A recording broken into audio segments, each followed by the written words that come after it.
Oh, hello there. I'm Karen Gillan. I'm Riley Stearns. And we are at Sauna Kuma.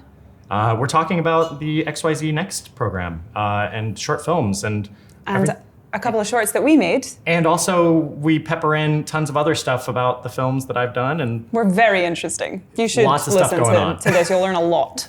But no, we're shooting a movie here in Finland. And called Jewel.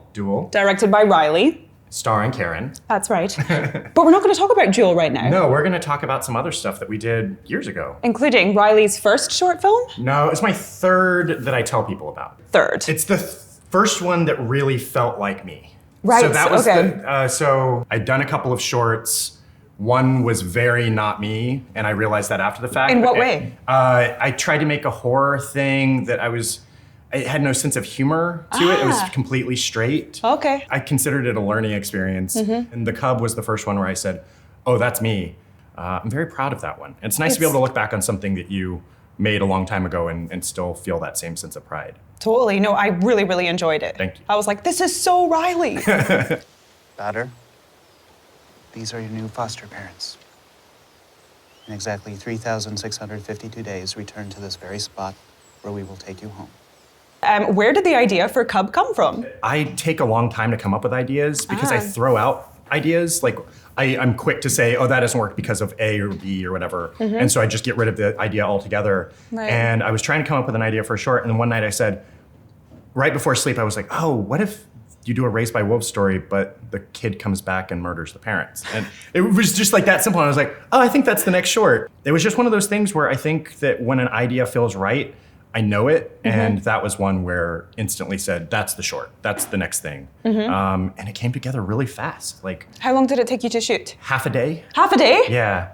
Bloody hell, that's impressive. We went out, we did it all legit, like we got permits, we shot in Angeles National Forest, Mike shot it. Right. Shot it on film. My producer said, we should probably do an 8-to-1 ratio on how much film we buy. So I remember thinking like, I think 2-to-1 is probably going to be enough, but man, just in case it messes up, we do need more. And then we ended up shooting 2-to-1. So I still have rolls of film from the shoot that I haven't used in my freezer at home. So there's more pressure shooting with film then? There was more pressure because it is true what they say that you actually hear money going through it makes a sound. And so you're like, oh, that's money. that we're sound like losing our budget. Exactly. So one thing I've noticed about a lot of your films is that there is usually a character who's kind of a victim or maybe is displaying some sort of form of weakness.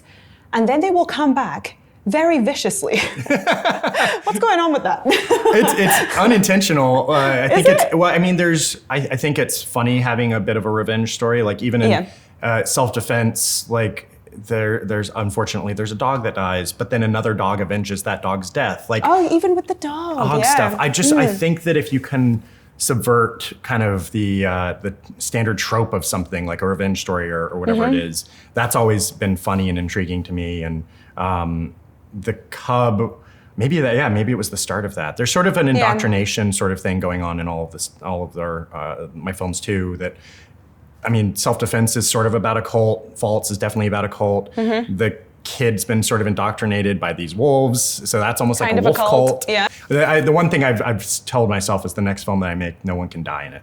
That's the one thing that I feel like. Is that your goal? It's very much the goal. I feel like maybe the violence is kind of a crutch at this point, because it can be funny and shocking and all of that, but at least no death. Maybe the next one will just be no death. Maybe there'll still be some comedic violence, but... I'm looking forward to that. Thanks, me too. We'll see how it works.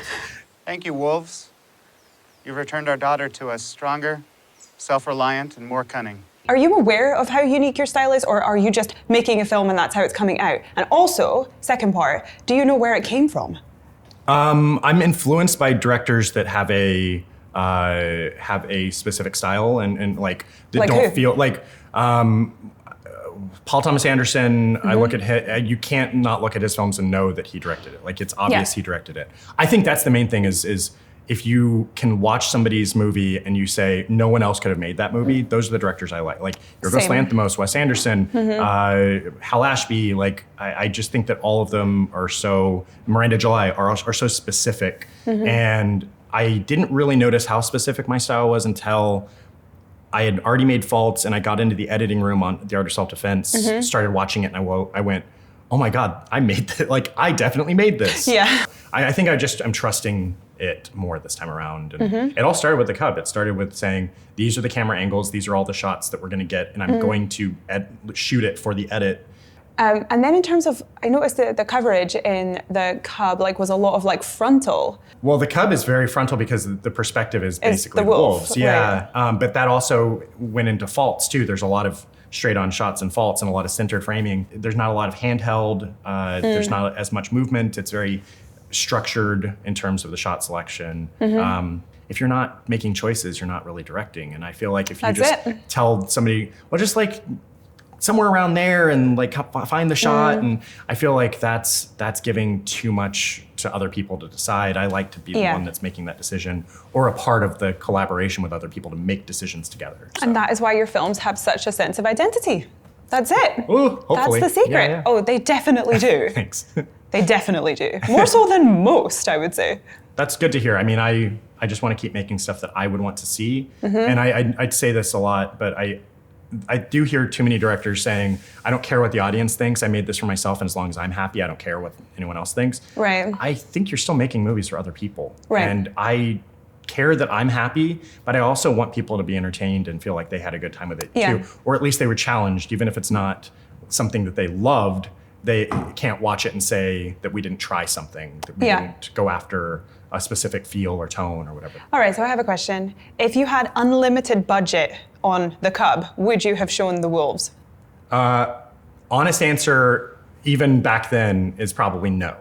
I think I had a friend who said that we should try to figure out how to do some like animatronic wolves or something. And I was like, that's not the short though. And then there was a director, producer, writer, like friend of mine who watched it, and he was like, there's all the transitional shots of like the slow zooms that is a passing of time sort of thing, but very on the nose.